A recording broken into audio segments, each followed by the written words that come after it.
My name is Astrid.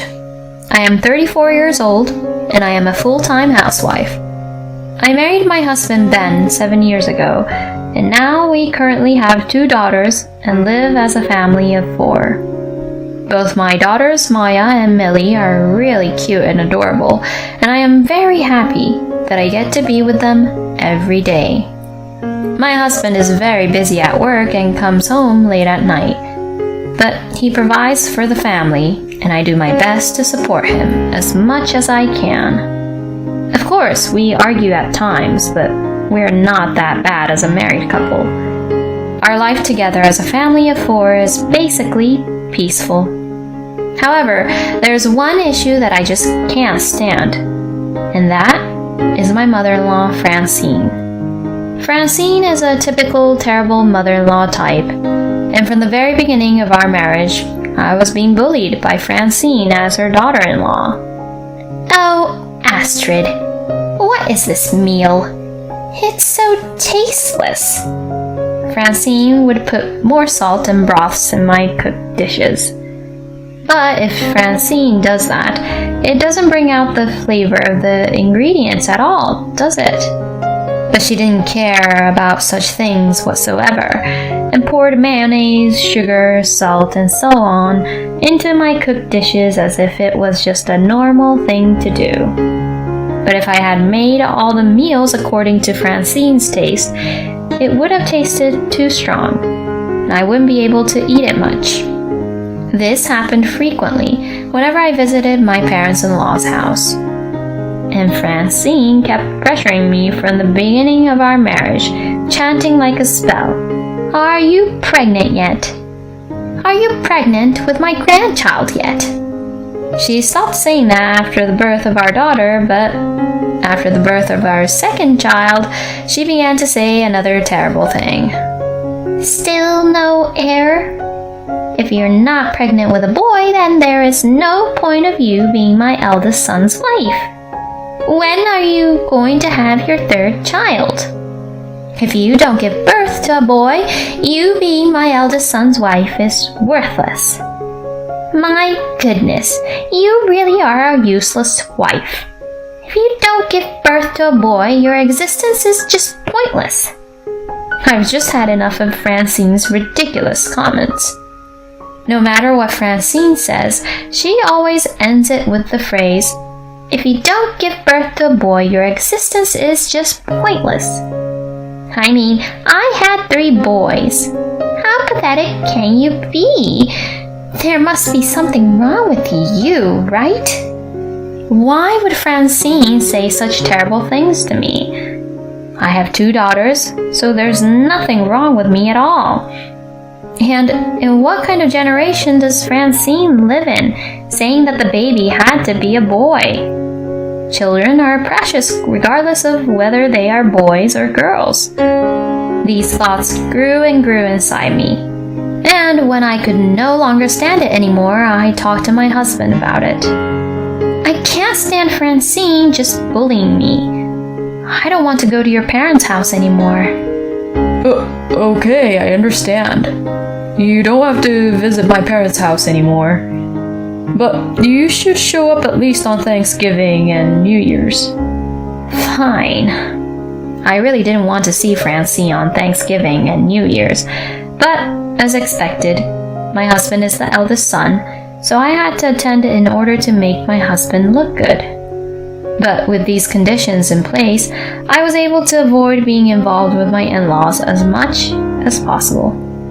But a little while later, my husband started coming home much later than usual. He usually comes home around 8 p.m. because he is busy with work, but lately it has been around 10 p.m.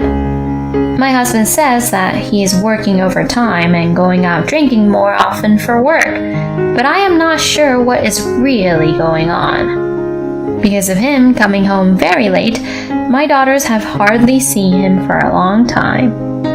"Daddy's not coming home today either?" He says he's busy at work. It's very late, so let's just go to sleep now, okay? My daughters seem to miss their father very much. So that's why I said this to my husband one day. Hey, can't you make a day when you can come home early? Even if it's just for a little while? Our daughters miss you so much. But my husband responded in a very irritated manner. Huh? Who do you think I've been working this late for? I'm not playing around.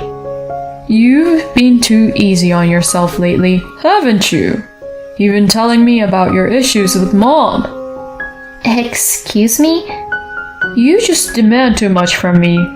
If you're the housewife, you should take care of the kids and the house by yourself. To be honest, I was surprised at how my husband got angry at me. I only asked him to spend time with our daughters in the first place. So why did he have to say that to me? Little by little, a rift began to form between my husband and I. Then I had a chance to use Francine during Thanksgiving, and she was still picking on me. And Francine was not only bullying me, but also at her second son's wife and her third son's wife. You all better get in the kitchen and start getting ready. Oh, you're so adorable, my little Timmy. By the way, Francine's second son has a son named Timmy. Francine's third son just got married, so she hasn't mentioned anything about a child yet. Francine treats my daughters and her second son's son really differently. That I can even tell is discrimination. To my daughters, she would say, "Go play over there." And to Timmy, she says, "Aw, Timmy, come over here. You are very important, Timmy, since you'll be our heir." Francine's second son's wife, Lorna, and third son's wife, Callie, and I were a team just because Francine harassed all of us. She really changes her attitude so blatantly. I didn't even want her to decide that Timmy would be the heir without my permission. Yeah, that's really terrible, isn't it? The reason we are united includes the fact that our own husbands were not at all paying attention to us. Even though their own wives were being picked on, the husbands are completely oblivious to it, just drinking about and being lazy. They are happily talking with their relatives without any pressure compared to the pressure we have from Francine. And Francine was talking behind my back to her relatives. My God, she is really too unaware that she is my eldest son's wife. And she really is a bad wife who can't get pregnant with a boy. Francine would make unbelievable comments like that, and Lorna, Callie, and I were all in a state of shock. We thought we were all we had, and we inspired each other to support each other if anything happened to any of us. And since then, the months passed by quickly. And now, New Year's Day arrived. Francine continued to give orders to us wives and treat us like her slaves. Come on, hurry up and bring out these dishes. If someone finished their drinks, pour them a drink as soon as possible. And she would hold Timmy in her arms and say, "Ah, he's so cute. I'll let you all hold him too." And she let all the relatives hug him. And on top of that, Francine, perhaps drunk, began to say unbelievable things really loudly. "Why don't you leave your wife and get a new one then? The wife of an eldest son who can't give birth to a boy is just worthless." To that, my husband agreed to her. You're right, Mom. Maybe I don't need a wife like her. When Ben and Francine both began to laugh, all the other relatives laughed in tune with them. We, the wives, were shocked, and we all thought, what a terrible family. Then Francine got carried away and said, "You should sign this already." And I don't know when she prepared it, but she took out the divorce papers and held them out in front of me. "I don't want you in this house anymore. I don't want your granddaughters too, so you take them." My husband just looks on with a smirk on his face. I didn't want to be with these people anymore. I thought it was my chance. So I said, Okay, I'll sign. My husband and I both finished signing the papers, and to my surprise, the divorce was finalized at the New Year's gathering. Now, I'll be able to live peacefully with no more hassles from you. You'll have to find a new wife soon, sweetie. Ben and Francine both laughed like that. Lorna and Callie ran up to me and asked gently, "Are you alright?" "I'm fine now. I'm going to leave here first, but you guys should find a good time to escape too." As we were exchanging these words, my sister-in-law Winona, who was standing at the edge of the room, suddenly stood up. Winona was already married and living in the city, so I only saw her around the New Year's holiday. And since she would leave quickly after a quick visit, we didn't have much time to interact. Since she always disappears early in the party, I thought she had already gone home. But it seems that she was still there, which was unusual of her. Good for you, Astrid. I'm so happy for you that you got to divorce my terrible brother. Excuse me? Hey, how dare you say that to your own elder brother? Shut up, you filthy cheater. My husband's face suddenly stiffens. Huh? What the hell are you talking about? I know everything. I know that you're having an affair, Ben. At that moment, everyone froze at the sudden statement made by Winona. Wait, what are you talking about, Winona? Don't embarrass your brother by saying ridiculous things. Well, this is the proof. Saying this, Winona puts photos of Ben with another woman in front of each relative's seat. Everyone was surprised to see the photos. You? How did you even... You're having an affair with a classmate of mine from high school, you know? What? It seems another classmate saw you at the scene and took photos for me. Well, now, you can't get away with this. Now that the divorce is finalized, you must pay alimony and child support to Astrid, okay? No way! To my surprise, thanks to Winona's unexpected help, I was granted a divorce, all due to my husband and his stupid affair. I think now is the time for you guys to decide, right? I think that maybe even if Astrid gets divorced first like this, Mom will keep on pressuring you both, you know? Winona called out to Lorna and Callie. And both Lorna and Callie made up their minds and told their husbands how they felt. I hated that my child was made as the heir without my permission. And I hate you for agreeing with your mother. If you do as what Francine says any longer, let's just get a divorce. What? Divorce? If you don't like that, then just cut ties off with your family. If you're not going to cut any ties with your family, then I'm going to bring Timmy with me. I will never, ever let you meet Timmy again. What the hell are you saying? I don't want to be bullied by your mother anymore either.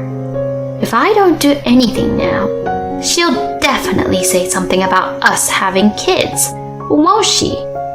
You can either divorce me and stay with your family, or you can cut ties with your family. You choose. What?